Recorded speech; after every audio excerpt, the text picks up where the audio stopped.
And I was thinking about how drunk I was. That's why I spoke like that. Sorry. And you know what is really, yeah, okay. So here's how I was going to start it. Dad and other people, the, of course, the only way that there were frustrating moments, of course, on our trip for both of us, right? I don't know how you dealt with moments where I frustrated you. When I was frustrated, when I felt like maybe you were saying nonsense or you had some, I don't know, in those times, if I couldn't get a cigarette and so on, part of the thing that you asked me before you came on this trip, you said, don't physically assault me. It's sort of a joke because, we've had little shoving matches where, okay, yeah, you never really shoved. Yeah, I shoved. And anyway, you were a real champ. And I also did good. And how I did good was knowing that you're not a conscious being. Um, so things were less frustrating. That knowledge, I've integrated it enough. I've proven that I've integrated it enough to be able to, for 3 months, live with my dad. And regardless of whether or not you were saying nonsense, to think that sometimes you were saying nonsense. I know you thought I was saying nonsense, but that's, a whole other thing. And to think that you were saying nonsense but then there's also be an emotional component where you were like, you better accept this nonsense. And I was able to encaisser that because I was able to handle that because gérer that because uh you are mechanisms. You are the sum of mechanisms, and I know a lot of your mechanisms. And so when I stop expecting you to be like a conscious being who knows everything and who is aware of things, um, you're aware of some of your mechanisms, not maybe of the value of some of your mechanisms, but you experience some of your mechanisms. You are the sum of your mechanisms, and I know what those are. Not I don't really, but I know some of them, or some of them I'm familiar with, and I've seen before at least. Maybe not I know them, but yeah. I'm like, this is probably really bad etiquette, and Koreans are all about that etiquette. But I drink 12% beers sometimes, so I'm gonna have a little.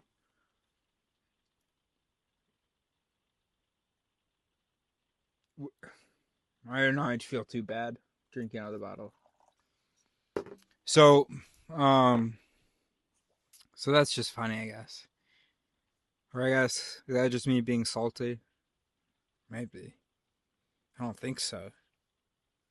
I think it is really a thing that, with a bit of perspective, a bit of recul, we can see as. I don't even have a good French accent when I speak French. So that's why I just had to say that because before someone else does. Uh, so anyway, yeah, we're just the sum of our mechanisms, and mechanisms follow biological rules because the mechanisms are biological. So, if you, father, want someone to change their mechanisms, they have to understand how the mechanisms need to change. So some mechanisms need to understand how the mechanisms need to change. And then together you have to figure out a way to change the mechanisms. And I love you dearly. And before you die, I don't want to get too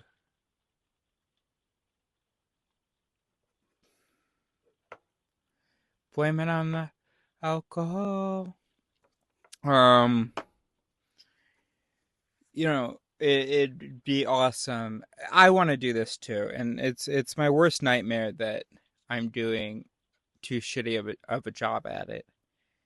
I want to see how I'm wrong and the mechanisms of mine that are unhealthy for other people. Now, some of those, if it's because I'm not squinting enough when I ask for something, because I don't say the word because when I ask for something, Ellen Langer photocopy experiment. If you're new to the channel, just research that. Um, then okay, let them be upset. But if the things that are upsetting them, are inconsistencies within me, or inconsistencies between me and truth and or reality, or distance between me and what's productive. I do want to know, and I know that I am a human brain, so I know that it will be hard for me to know. It will be hard for me to hear. It'll be hard for me to understand when I hear. Um, but I do have the humility to be committed to that possibility. Now, if someone's saying, "Hey, Eris, you're fucking up because," what do I do with that? Are we just hanging out? Are you being my friend right now since I don't have anybody? All right. Thank you. So, we had this conversation, me and my dad, where I tried to talk to him about how he's difficult to have a conversation with. And in order to facilitate that conversation, I admitted that there are people that I am probably also difficult to have a conversation with. First of all, I know I talk a lot. Second of all, just like anybody, when I think something is true and the reasons why it's true come to me, I tend to share them. And then also just with the culture that we have, so not just blaming me, but also just the culture that we have. People don't like having conversations with me because I'm a little too real.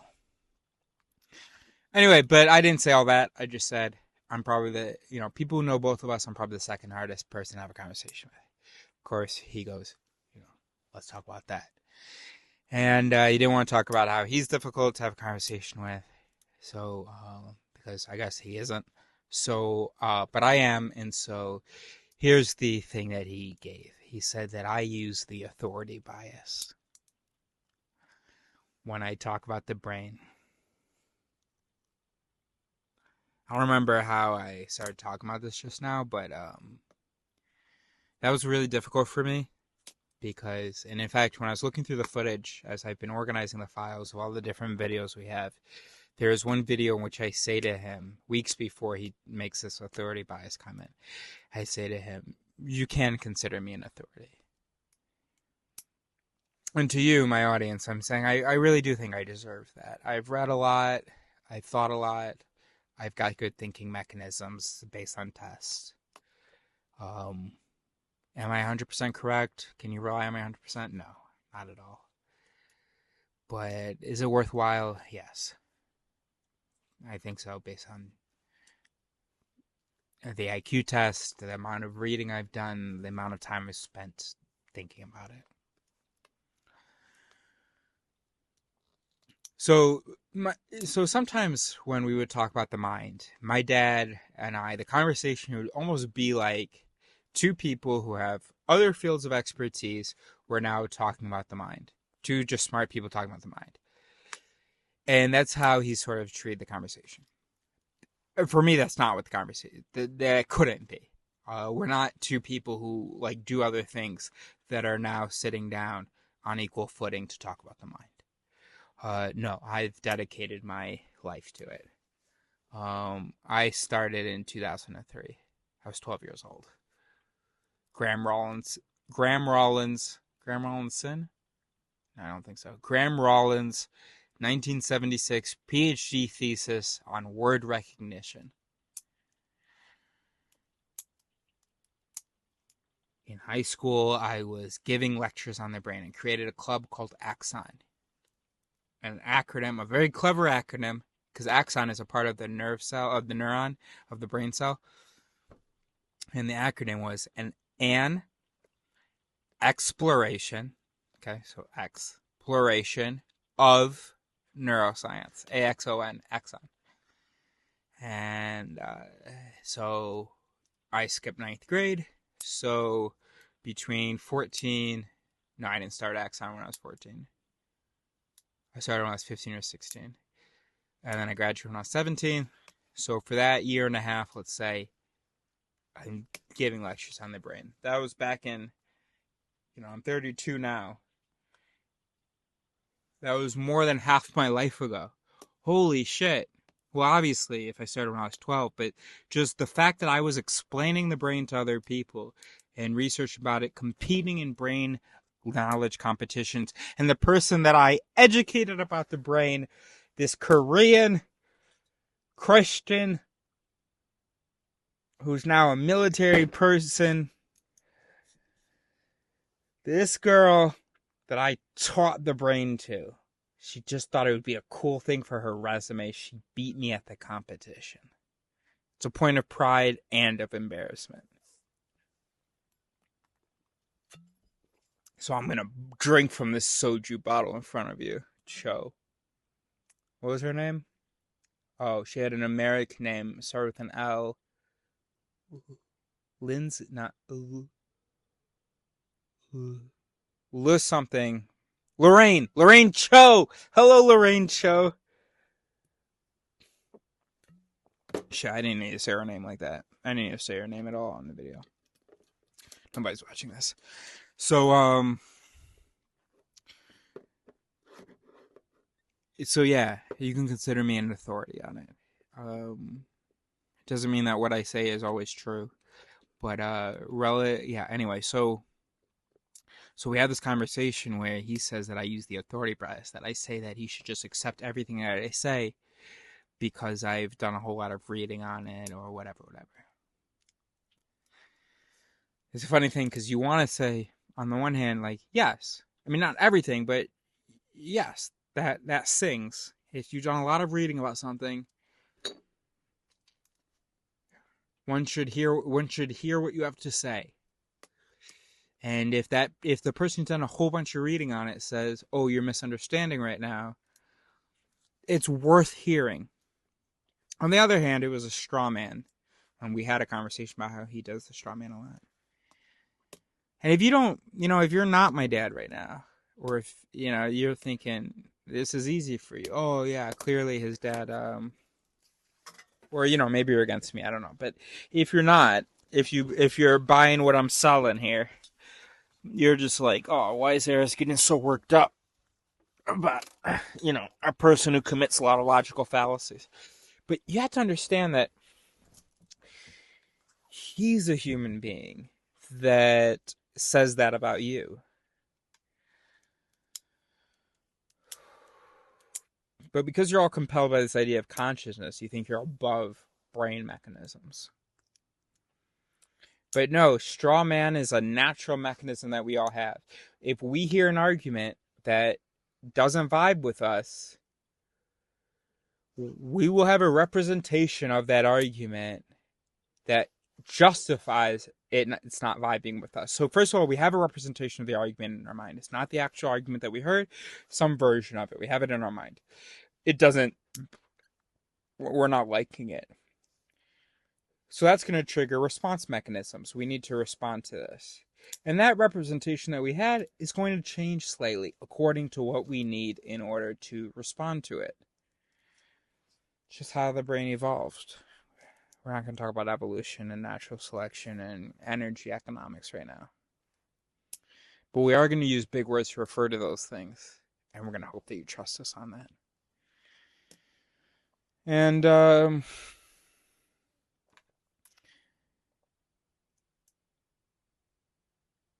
so in the previous video, I was talking about how I'm not really talking to you right now. I'm talking to myself because I don't know what we're talking about right now. The previous video, I said that I was talking about how is this the video that started with me saying if I had thought of you as a conscious being, I would have felt more frustrated? Okay. And then the last thing we were saying was we were like, Dad, I don't know. All right, we should go to bed now. We honestly feel like we could actually, so we don't need you anymore. Not you, Dad. I mean the camera and the audience that I imagine. So, consciousness is mostly an illusion. Consciousness is a word. It is a word that is assigned to a bunch of things, and those bunch of things belonging together is an illusion. It feels right, it seems right, and they sort of exist in a certain cohesive way in the mind, and also don't set off any alarms of non-cohesion.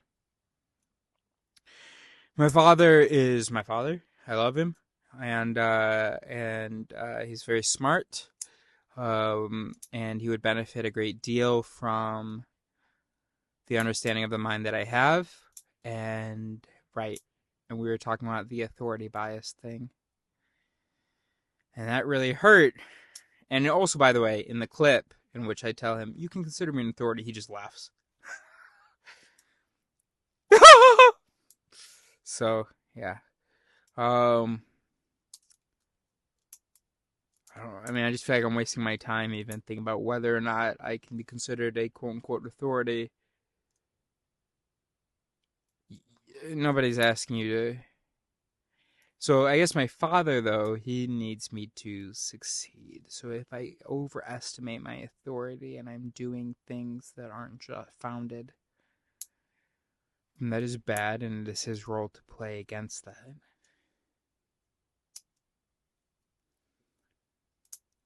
It's just incorrect. I don't know. I mean, maybe it's correct, but it just doesn't seem correct to me. I am If you think you have an idiot for a son, then it explains how he can think about a thing for 20 years and talk to you about it, and you see all the errors in it, and or a whole bunch of errors in it, and you see it doesn't hold any water. That makes sense. That holds. But you're pretty smart. I'm definitely smarter than you. So, I mean, it's not like evidence is on my side because you're, let's say, at 130. Let's say my dad's IQ is 130. Let's say my mom's IQ is 120. No. Let's say 115. Let's say my dad's IQ is 130, 115. Our intuitive sense of genetics would put me at, 120 something. The test puts me at 150 or 147. I don't know whether to look at the full scale score or the general score.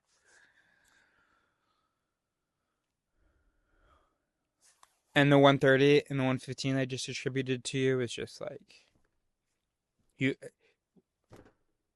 bro, father, why don't you just take an IQ test? Go to a psychologist, take an IQ test. If you're a standard deviation below me, like I suspect you might be, well, now that I say that out loud, now that I imagine you actually taking the test, maybe you're not as low as 130.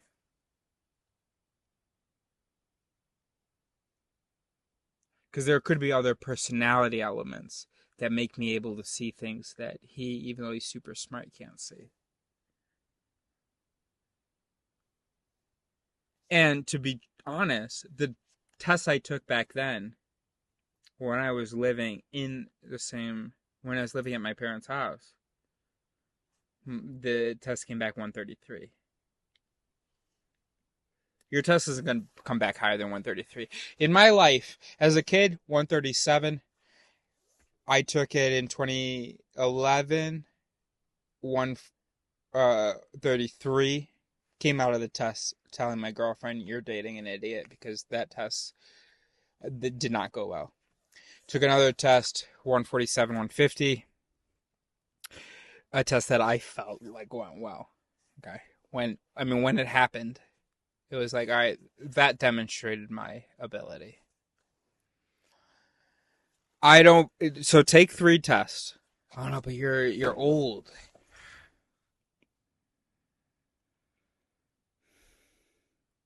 All right, take 1 test. My lowest score is 133. I bet you won't beat it. And we consider that you're old. Compare that to me having a bad day. Let's say it cancels out. No, 75. That's really far from being in your 20s and 30s. Okay. So obviously there's some correction. Father, if you do a test at the age of 75, you don't yet show signs of dementia, you're just, I bet you that test won't come higher than 124.5. If at 75 you come out with a test at 140 or higher, then I will ask that we see a psychologist together and have a discussion in front of the psychologist.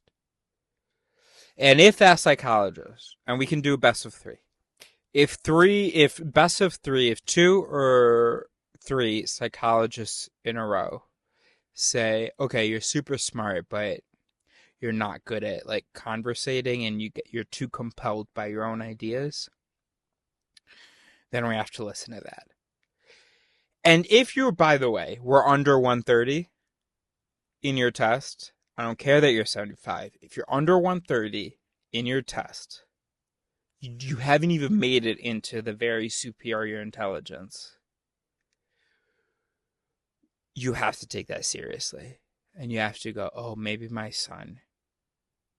can be proud of my son. Maybe my son has figured out some things that I don't automatically or immediately get.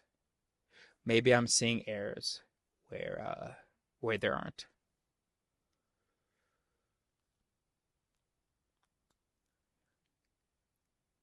Would I be okay if my parents died? Never having taken IQ test? Okay, I'm sorry. If my parents die, I'll be sad. But if my parents die without having taken IQ tests, at some point I'm going to be very, very, very sad. I will never know whether I was talking shit or whether indeed by some chance of genetics and experience I was able to see things and understand things that my parents couldn't. Yo, why are we having this discussion, bro? Isn't that the idea? Isn't that the goal? Shouldn't you be disappointed if at 75 you're understanding the psychology better than your 30-year-old son who has studied it more than half of his life? But you're not a conscious being, so it's okay that that doesn't have the effect that it should.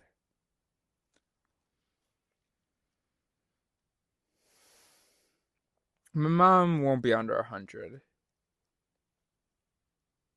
I guess if she were under 100 and there was some personality, some open-mindedness traits that made her be able to understand. My mom is above average.